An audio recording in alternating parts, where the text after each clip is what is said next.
Journal for Christian Theological Research Volume 3 Article 1 1998 The Logic of Theodicy, A Comparative Analysis David Basinger Roberts Wesleyan College, David WB1 at 9.netcom.com Randall Basinger Messiah College, Arbiasinge at messiah.edu Follow this and additional works at http://digitalcommons.luthersm.edu/jctr Part of the Religious Thought, Theology, and Philosophy of Religion Commons Recommended Citation Basinger, David and Basinger, Randall, 1998, The Logic of Theodicy, A Comparative Analysis.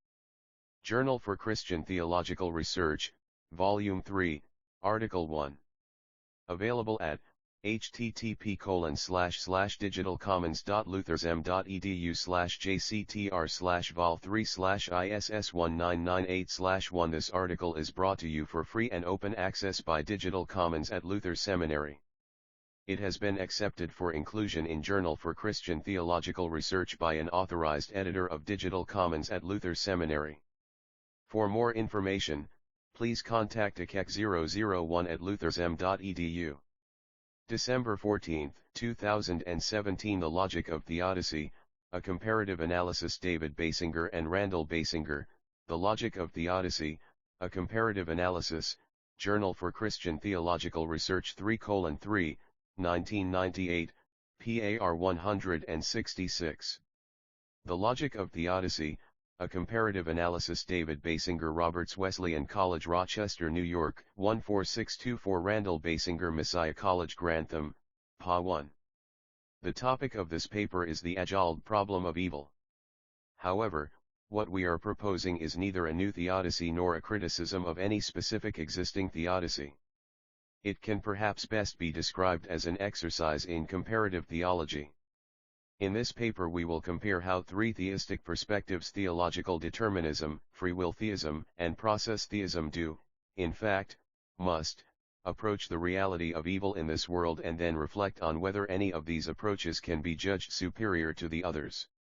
What drives this project are two related assumptions.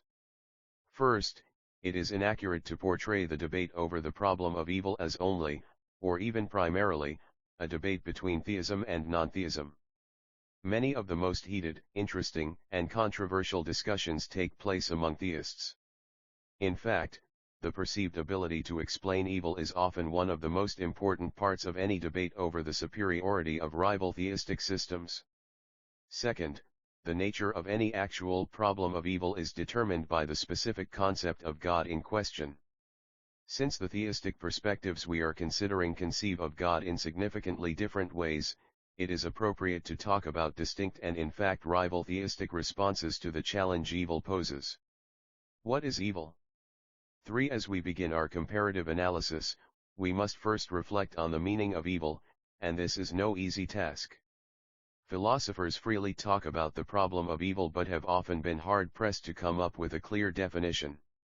We do not claim to have a privileged position, but we will stipulate how we will be using this term. Evil, in its most general sense, will be defined as any inherently undesirable state of affairs. More specifically, it is a state of affairs that not only lacks inherent value, it has negative value. That is, when considered in isolation, it actually detracts from or diminishes the value of our world.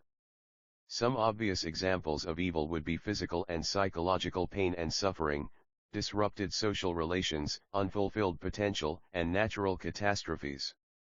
For evil, understood in this way, can in turn be divided into two basic categories, justified and unjustified. Justified evil is any evil that is necessary for, unavoidably connected to, for the occurrence of a morally acceptable goal, given the evil in question. Sometimes evil is justified because its actual occurrence is necessarily connected to a goal that is morally acceptable. For example, some actual pain and suffering, an evil, might be necessary to acquire a certain quality of patience or compassion, a desirable goal. Or, in some contexts, a shot of Novocaine may be necessary to avoid the pain of a live nerve being touched by the drill bit. At other times it is the possible occurrence of the evil that is necessary for the occurrence of a morally acceptable goal, given the evil in question. Let us assume, for instance, that a teen learning to drive hits a tree and is injured. The actual occurrence of the injury was not necessary for the goal, learning to drive. The goal could have occurred without the actual occurrence of the evil, and the evil adds nothing positive to the situation. But allowing a teenager to learn to drive a car, a good goal, necessitates the possibility of such an injury. 6. Unjustified evil is that evil that is either, 1. Not necessarily connected to an envisioned goal, or, 2. Is necessarily connected to a goal that is not morally acceptable. For example, spanking a child might be connected to a morally acceptable end, correcting behavior, but there might be ways to bring about the same end without as much pain and suffering. Here the evil would be connected to a goal but not necessarily connected. In contrast, the risk of injury might be necessary, unavoidably required, when allowing a child to drive to a store to rent a movie during an ice storm. But an accident in this instance would clearly be an unjustified evil because, while such evil is connected to a goal, the goal, seeing a movie, is clearly not morally acceptable, given the evil in question. In what sense is evil a problem for God? 7. The occurrence of an evil event is often not a problem for finite moral agents because they are in no way causally involved, causally responsible, for its occurrence. On the other hand, finite humans are at times responsible for the occurrence of evil. Sometimes this involvement is justified and sometimes it is not. As long as the evil is justified, as long as its actuality or at least its possibility was necessarily connected to a morally acceptable goal, the person is morally justified in doing or allowing the evil. Humans are only morally blameworthy if the evils they perform or allow are unjustified, not necessarily connected to an envisioned goal or necessarily connected to a goal that is not morally acceptable. 8. The same holds true for God. Justified evils in no way count against the goodness of God. God's involvement in the evil events is only blameworthy if such evil is unjustified. Given this fact, it should not be surprising that the generic form of all challenges to God's existence or nature based on evil is the same. The critic must argue that at least some evil is unjustified is either, 1. Not necessarily connected to an envisioned goal, or, 2. Necessarily connected to a goal that is not morally acceptable. 9. Likewise, the general form of all theistic responses, all theodicies, is the same. All theists attempt to defend the claim that the actuality or possibility of every evil that occurs is justified is necessarily connected to a morally acceptable goal. However, the specific manner in which this general theodicy is developed within a given theism is determined by the perceived relationship between God and the world. All three of the theistic perspectives under consideration are similar in that each stakes out a view of the God-world relationship somewhere between deism on the one hand and pantheism on the other. Unlike deism, each affirms that God is personally and immanently involved in the world. Unlike pantheism, each affirms a personal God who transcends the world. Beyond this agreement, however, they differ over the extent to which God is able to providentially influence and control the world process, and this difference is, of course, crucial for theodicy. Process theism. 10. In the context of the problem of evil, the key assumption of process theists is that all actual entities, all individuals that exist in the world, possess some power of creative self-determination, freedom. Hence, God cannot unilaterally bring about any state of affairs in the world. While the God of process theism is at every moment attempting to persuade each entity to actualize its best option, what actually occurs in the world is ultimately the result in part of how each relevant actual entity responds to its past and God's lure. In brief, God does not unilaterally create or cause anything to occur. The actual world is in a quite literal and straightforward sense a co-creation of God and all other entities. 11. Given this view of divine power and providence, the basic theodicy of process theism can be summarized as follows. Since God cannot unilaterally bring about any specific state of affairs, God cannot unilaterally bring or prohibit any actual evil. Thus God is not directly responsible for any actual instance of evil. God could, it is true, have chosen not to lure, by non-coercive persuasion, the world to greater complexity could have rejected this creative goal and thereby avoided much, of the worst evils. Consequently, there is a sense in which God is responsible for the possibility of the kinds of evil which actually occur in our world. But a world with greater complexity, even with the possibility for greater evil, is a better world than one with less evil but more triviality, and thus less possibility for good. Accordingly, since all the possible occurrences of evil are necessarily connected to this morally acceptable creative goal, such evil is justified, and God, therefore, is not morally blameworthy for bringing it about. https://web.archive.org/web/20008007004703/http/www.luthersum.edu80/ctrf/jctr/val03/basingr.htm 1/5 December 14, 2017 The Logic of Theodicy, a Comparative Analysis 12. Critics, however, have questioned whether process theists can justifiably claim that the possibility of all the evil we experience is necessary, given the process metaphysic. Specifically, critics have questioned whether the fact that all entities always possess some measure of self-determination necessitates the possibility of such evil. 13. The key process assumption is that God cannot unilaterally intervene in earthly affairs. But the well-documented ability of advertisers to manipulate our consumer activities and the media to manipulate our social and political perspectives bears witness to the fact that our attitudes and desires, and thus our behavior, can on the whole quite consistently and effectively be controlled by persuasive power alone. 14. Accordingly, it has been argued, since the God of process theism knows exactly what will motivate us to act in certain ways better than even the best psychologist, advertising executive, parent, friend, or spouse, there exists no reason to believe that the God of process theism could not more effectively reduce the amount of evil produced by human decision-making, and do so without the use of coercion. Basinger, Journal of Religion 33247. Basinger, Divine Power in Process Theism Chapter 1. 15. Process theists, however, are not without a reply. While it may appear to some that the God of process theism could better control human behavior by the judicious use of perfect persuasive power, there is no way to demonstrate objectively, argue process theists, that this is so. Specifically, contends process theist David Griffin, there is no way to demonstrate objectively that God could persuasively control our behavior to a greater degree than has been done. Griffin, Evil Revisited 108109. 16. But even if the possibility of all evil is necessary within the process system, concern about the goal that makes evil a necessary possibility remains. 17. Process theists acknowledge that, although God did not unilaterally bring about anything, God did successfully lure reality into its present general form.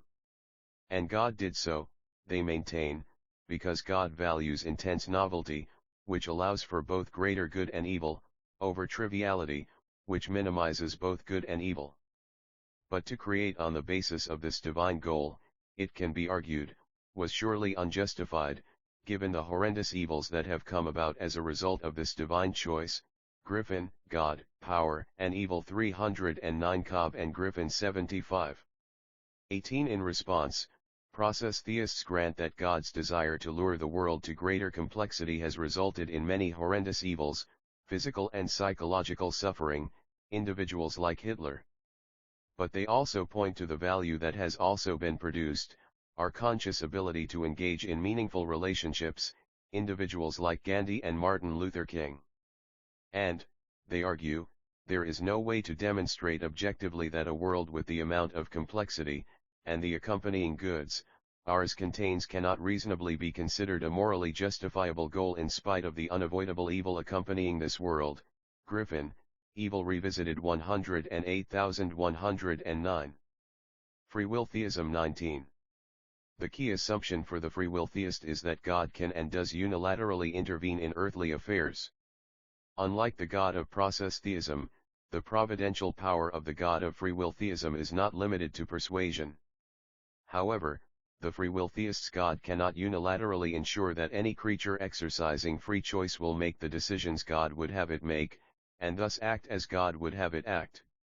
And since humans, as a matter of fact, do sometimes exercise free will, God is not always able to guarantee that what God wants to occur in the actual world will occur. 20. Given this view of God's power and providence, the basic theodicy of free will theism is not difficult to state. To the extent that God does unilaterally bring about evil, its actual occurrence is necessarily connected to a morally acceptable divine goal and thus justified. However, since God cannot both grant us meaningful freedom and unilaterally control its use, to the extent that God grants us freedom, the possibility of evil is necessitated, cannot be avoided. And since allowing us to exercise meaningful freedom is a morally acceptable goal, God is justified in not prohibiting the evil such freedom generates. 21. Critics again challenge both the claim that all evil is necessarily connected to an envisioned goal and that, if so, the goal is morally acceptable. 22. The free will theodicy is based primarily on the assumption that God cannot both grant us meaningful freedom and prohibit the negative consequences such freedom can produce. But it is implausible, argue other theists, to believe that God could not have accomplished the stated goals without causing or allowing all actual evils. Implausible to believe all evils are necessarily connected to the divine goals in question. For instance, process theist David Griffin argues, surely God could have removed some of Hitler's freedom without negatively affecting the ability of people in general to exercise meaningful freedom. Griffin, God, Power, and Evil. 271. Griffin, Evil Revisited, 8789. 23. Free will theists acknowledge that it may seem implausible to some that the God of free will theism could not have granted us significant freedom and yet prohibited or eliminated more evil. But there exists no way to demonstrate objectively, they argue, that God could unilaterally intervene more often without negatively affecting human freedom. Reichenbach 17988, Basinger and Basinger 1124, Plantinga Archivio de Filosofia 561. Specifically, free will theists such as Bruce Reichenbach and William Hasker grant that it may appear easy to identify specific free choices that God could have vetoed without harming the moral integrity of our universe. They deny, however, that there exists any way to demonstrate objectively that God could unilaterally intervene more often without negatively affecting human freedom. Reichenbach 17988, Hasker, Faith and Philosophy 2344. 24. But even if all of the evil we experience is necessarily connected to meaningful human freedom, process theists contend, it seems unlikely that a perfectly good being would ever consider this or any other creative goal a morally justifiable basis for allowing the existence of a world containing as much of this type of evil as we experience. Griffin, Evil Revisited 1719, 9192, row 72. Basinger, Religious Studies 118. 25. In response, free will theists contend that there is no way to demonstrate objectively that God's desire to create a world containing such freedom, even given the evil it has caused, cannot reasonably be considered a morally justifiable goal. Hasker, God, Time, and Knowledge Chapter 10, Christlieb 4564. Theological Determinism 26. In contrast to both process theists and free will theists, the theological determinist assumes that divine control is compatible with human freedom. That is, it is assumed God can both grant an individual significant freedom and also control its use, in direct contradiction to what free will theists affirm. Therefore, all that occurs in the actual world is a necessary component in God's plan. All and only that which God has decided should occur does occur. 27. Given this view of divine power and providence, we have the following basic theodicy.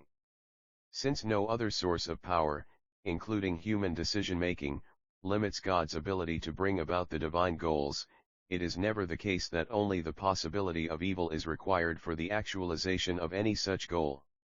Rather, every instance of evil we experience is allowed because its actual occurrence is necessarily connected to a morally justifiable goal and is thus justified. Clark. 28 Theological determinists face the same two basic challenges faced by our other theisms and offer similar responses.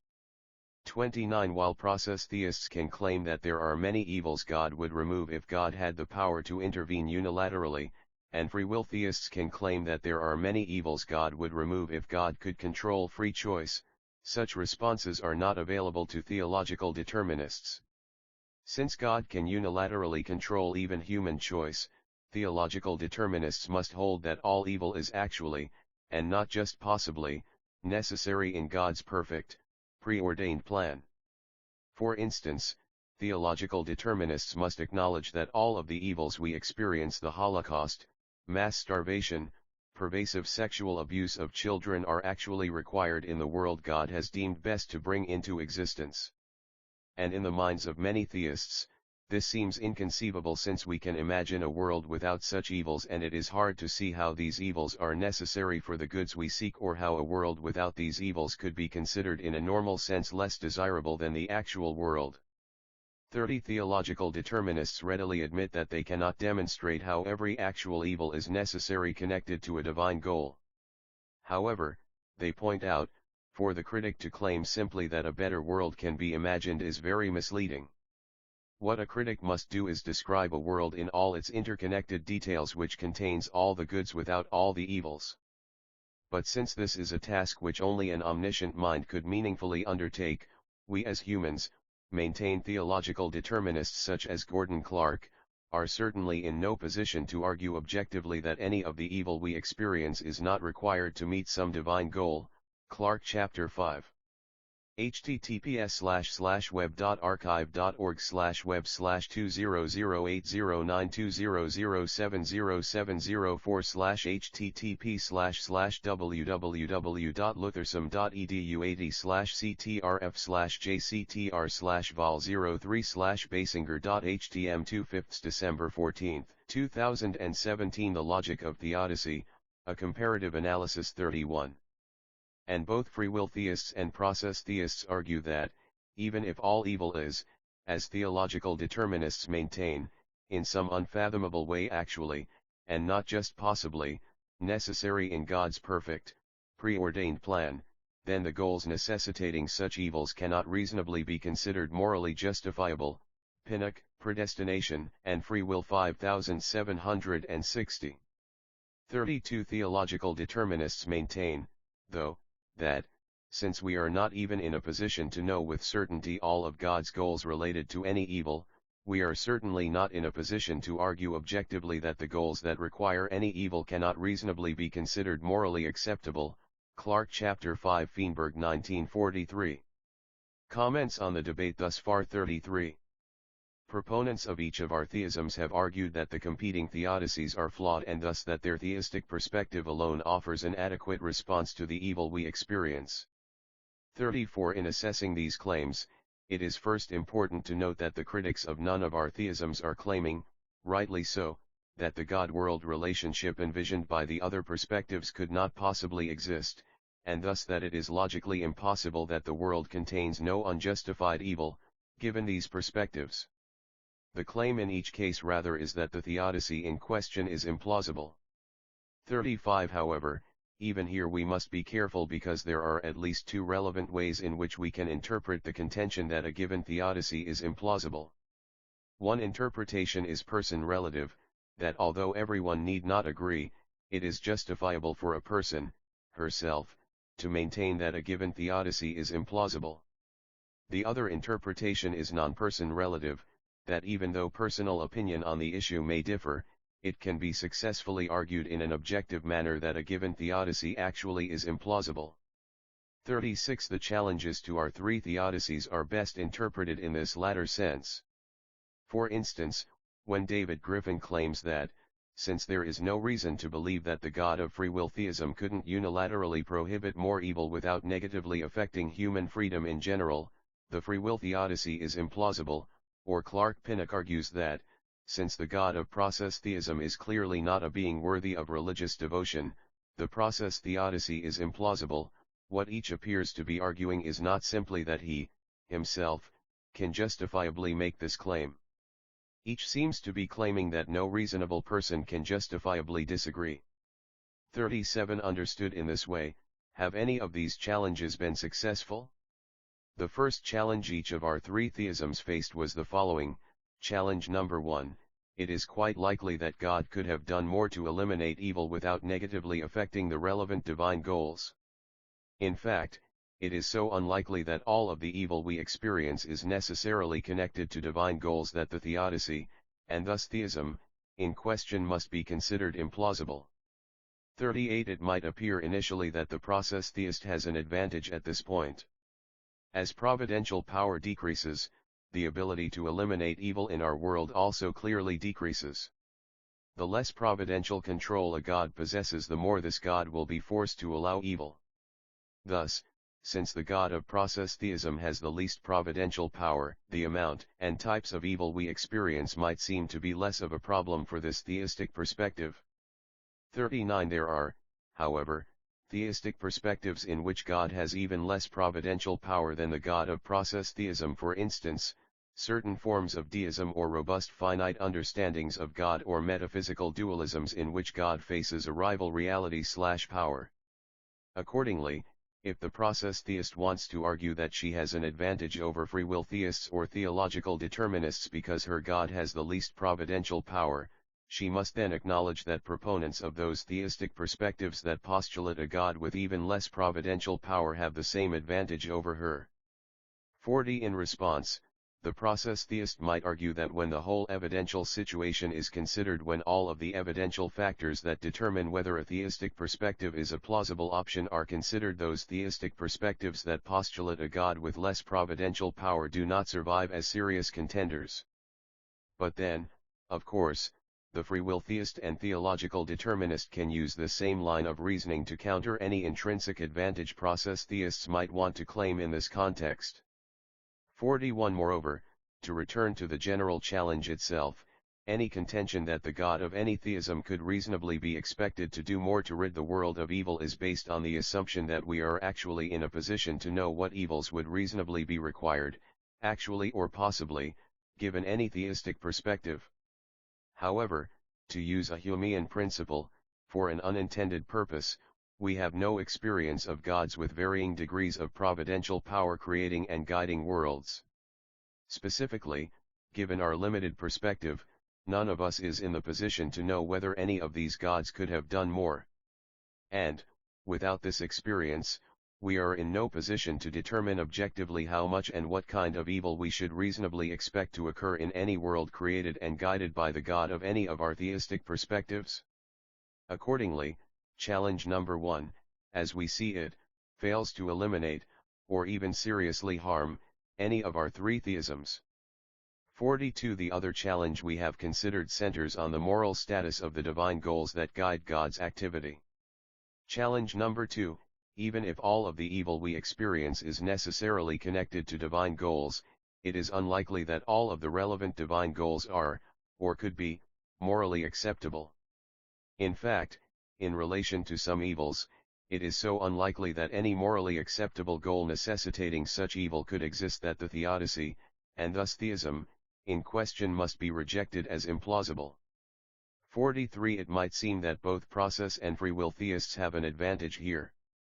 Within both of these theisms, the key divine goal is a desire for a world in which individuals have the power to make meaningful moral decisions that shape their lives and the lives of others.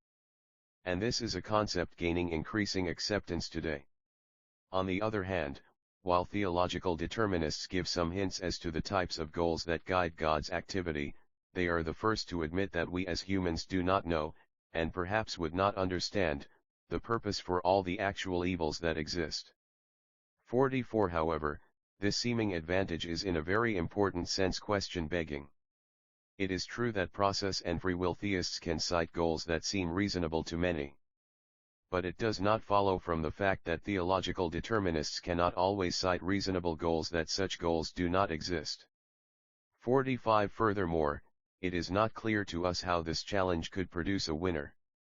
At the human level, we differ significantly not only with respect to which goals are inherently worthy but also on what can be allowed to accomplish such goals and which are most significant when conflicts between inherently worthy goals arise. For example, we differ significantly on the degree to which the greatest good for the greatest number or universalizability or self-interest ought be viewed as morally acceptable general goals. Likewise, we differ on whether bombing buildings containing innocent children or cities containing innocent individuals is justifiable even if it is intended to save more lives or protect freedom for many. And although most of us believe that protecting innocent individuals from harm and protecting individual rights are both morally acceptable goals, we differ significantly on which ought take precedence when the two come into conflict. For example, when we weigh the harmful effects of allowing the mothers of young children to chain smoke in their own homes against the significant intrusion of personal liberty that would be entailed by laws prohibiting such smoking. 46. The situation becomes even more complex when we begin to discuss the moral acceptability of divine goals that allegedly necessitate the evils we experience. Not only is there no agreement on the moral value of those divine goals clearly acknowledged by proponents of our theistic perspectives, for example, the inherent value of freedom or novelty or maximal good, but neither free will theists nor theological determinists claim to have exhaustive knowledge of the divine goals themselves. Accordingly, we doubt that it can be argued in an objective manner that all must consider the acceptability of any such goal highly implausible. 47. Or, stated differently, it is clear that moral intuitions significantly differ at this point. Proponents of each perspective do clearly believe that the goals guiding the activity of the God of their perspective are morally acceptable, while claiming that at least some of the acknowledged goals of the other perspectives cannot reasonably be considered to be so. But we are aware of no set of objective, non-question-begging criteria for determining which goals can actually be reasonably considered morally acceptable and which cannot. Hence, we conclude that challenge number 2 does not render any of our three theisms implausible, or even less plausible than the others. The debate continued. https://web.archive.org/web/200080707040/http/vol003/basinger.htm 3/5 December 14, 2017 The Logic of Theodicy, a Comparative Analysis 48. Often the debate does not stop here. A second set of objections, often mixed in with those above, are marshaled against our three theisms. These objections grant the possibility and even internal plausibility of the theodicies, but focus on the two concepts which generate the original problem, God and evil. Even if we assume that all of the evil we experience is necessarily connected to morally acceptable goals, even if it is assumed that all the evil we experience is justified in the sense the theodicy in question, it is argued, requires us to make assumptions about God and evil that render the theodicy implausible. Specifically, God and evil are reconciled by either forfeiting an adequate view of God or an adequate view of evil. 49. Let us first consider the challenge related to God's nature. Challenge number 3, even if all the evil we experience is necessarily connected to morally acceptable goals and the inherently negative value of evil is appropriately acknowledged, it is doubtful that the God postulated by the theodicy in question remains worthy of worship. In fact, since the relevant being so clearly fails to possess the minimum attributes required of a deity, any theodicy, and thus theism, that postulates a being with such attributes must be viewed as an implausible response to the evil we experience. 50. Even if we assume, maintain free will theists and theological determinists, that harmonious complexity is a morally acceptable goal and that, given this goal, the God of process theism cannot not more effectively reduce the amount evil we experience, a being who cannot unilaterally intervene in earthly affairs is surely too weak to be worthy of worship. For instance, claims free will theist Clark Pinnock, a godling of this small proportion is not big enough to satisfy our religious needs. We would naturally feel that a God who is neither creator or sick redeemer of the world in any strong sense does not deserve to be called God, and is vastly inferior to the God of the Bible. Pinnock, Process Theology 318. 51. However, the God of free will theism, argue theological determinists, is in no better position. Why would anyone, they ask, want to worship a being who has voluntarily given up control of earthly affairs and who is thus so absolutely dependent on the whims of human decision-making? Clark 22041. 52. Finally, some theists, often called voluntarists, have maintained that although the God of theological determinism is very powerful, even this being, since it is bound by the laws of logic, is too weak to be worthy of worship. Stewart 2125. 53. The theological determinist, the prima facie loser in the challenges above, might seem to some the initial victor here, with the free will theist coming in second. Specifically, since only the God of theological determinism can bring about any logically possible state of affairs, and thus unilaterally control what occurs, it might appear that this God is the best candidate for the greatest possible being, and isn't it the greatest possible being who is most worthy of our worship? Moreover, if the general point holds that the greater the power, the more worthy of praise, then free will theists would seem to hold an advantage over process theists in this respect. 54. However, this line of reasoning again backfires. Some theistic perspectives, as we have seen, posit gods with even more power than the God of theological determinism, for example, gods who are not limited even by logical consistency. Thus, if it really is true that the greater a being's power, the more worthy it is of praise, the God of theological determinism is not most worthy of worship. 55. If theological determinists argue in response that sheer power is not a sufficient gauge of worship worthiness, then this argument can be used against theological determinists by free will theists, and in turn against free will theists by process theists. 56. Moreover, we don't see how this challenge could be used as an objective way to comparatively assess our three theodicies. Proponents of each of our theisms respond to this type of criticism in the same basic fashion.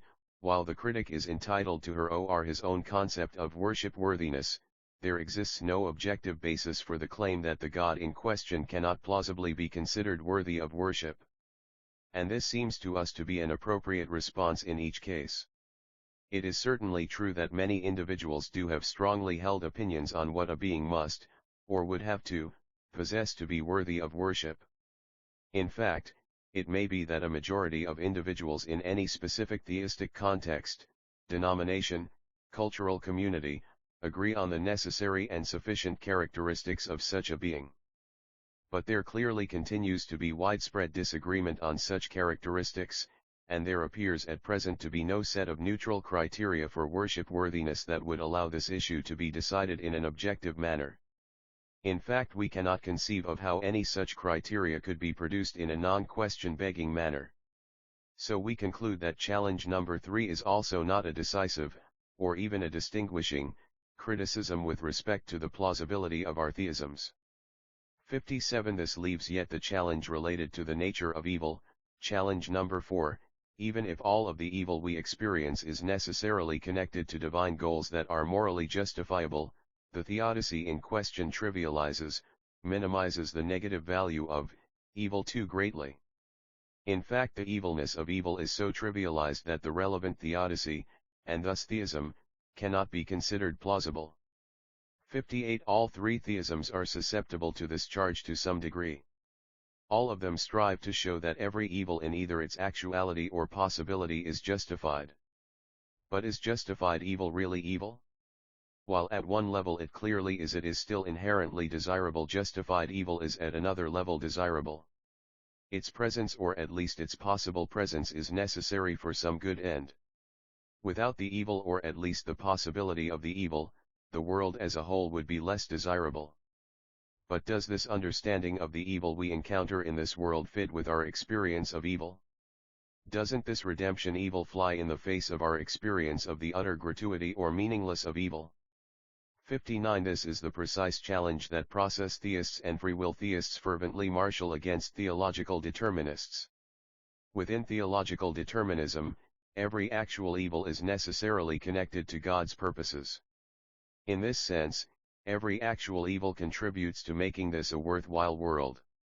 Without any one of the actual evils which have occurred, this world becomes less than it could or should be. But how does this fit with our moral experience? We fight evil on the assumption that there are some things this world would be better without, on the assumption that the actual occurrence of some evil is not necessarily connected to a greater good. And since God commands us and works with us at preventing such evils, we can only assume that God also experiences the actual evils in the same way. 60. In contrast to theological determinists, process theists and free will theists can argue that, while the possibility of all evil is justified, there are actual evils in this would that are not justified. There are evils which from both the human and divine perspective this world would have been better without. 61. The main problem with this line of argument is that it backfires on both free will and process theists. If the negative value of evil increases in inverse proportion to the amount of providential power possessed by God, then the very reason that free will theism can claim to take evil more seriously than theological determinism is a reason why process theism can claim to be superior to free will theism in this respect. But the same holds true for process theism. If the evilness of evil increases in inverse proportion to the amount of providential power possessed by God, then those theological perspectives which postulate gods with less providential power than the God of process theism enjoy an advantage over process theism at this point. 62. Moreover, we don't see how a victor could appear, given this challenge. Once again, proponents of each theism respond in the same basic manner. While the critic has every right to hold personally that the evilness of evil is inappropriately minimized, there exists no objective basis for claim that evil does not retain its truly negative value. And this seems to us to be an adequate response. It clearly is the case that evil is equally lacking in inherent value within all three theisms. Furthermore, while it is true that the necessity of a given evil does, or at least can, vary with the amount of power God possesses and/or the goals that guide God's behavior, the question of just how little instrumental value evil must possess to retain its truly negative status seems to come down to some sort of basic intuition.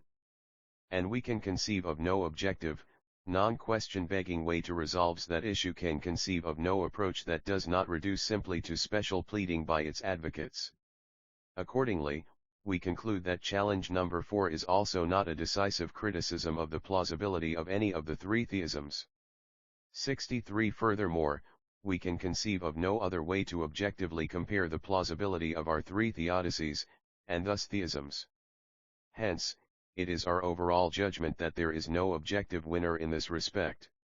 That is, as we see it, it cannot be shown objectively that any of our three theodicies is superior. Point 1 Conclusion. https://web.archive.org/web/20070704/http//www.luthersum.edu/ctrf/jctr/vol03/basingr.htm4 December 2017 The Logic of Theodicy, a Comparative Analysis 64.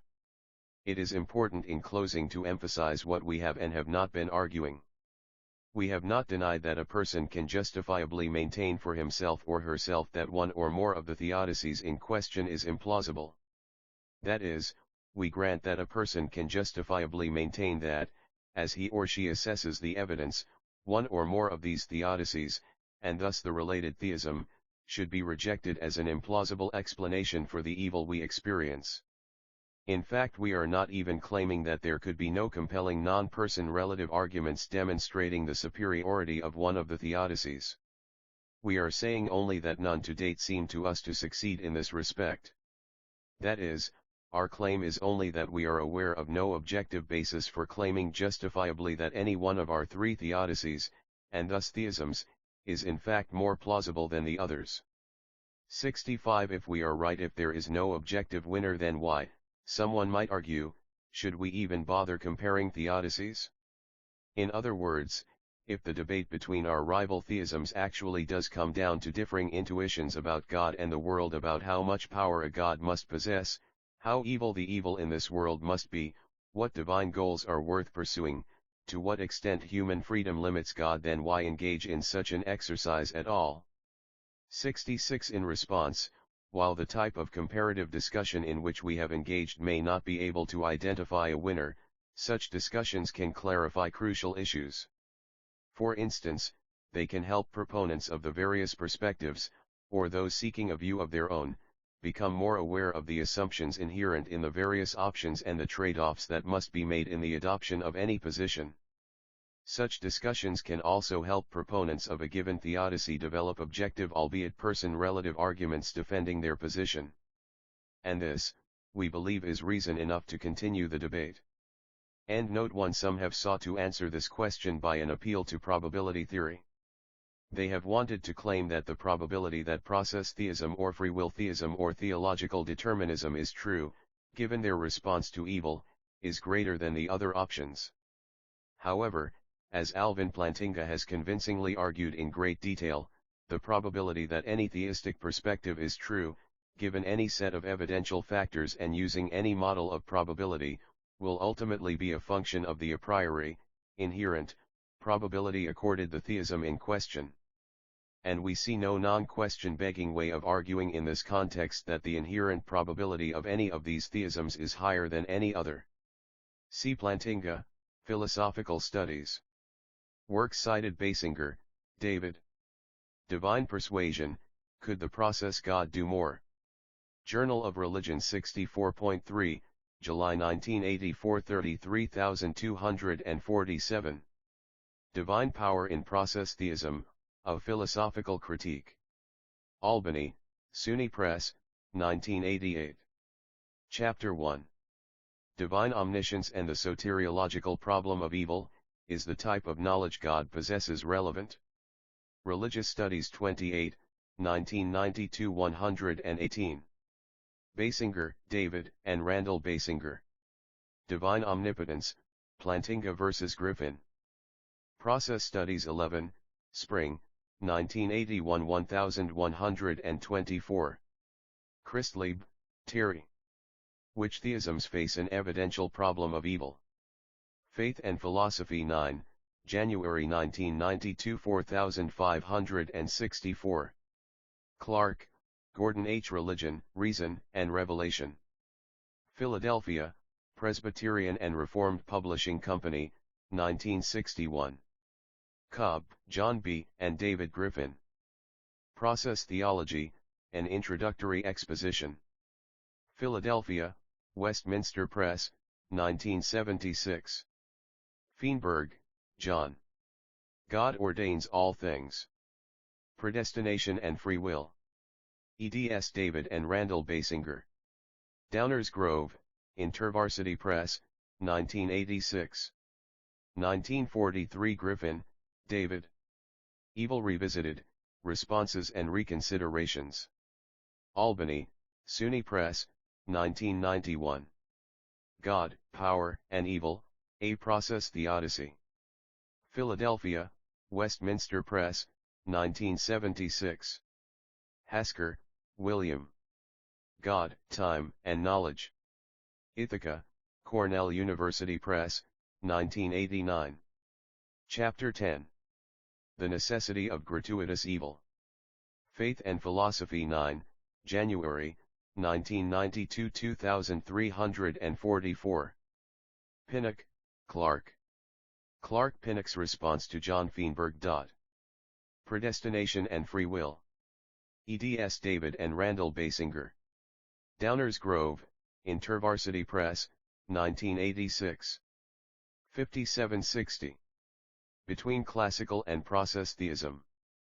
Process Theology. Ed. Ronald Nash. Grand Rapids, Baker Book House, 1987.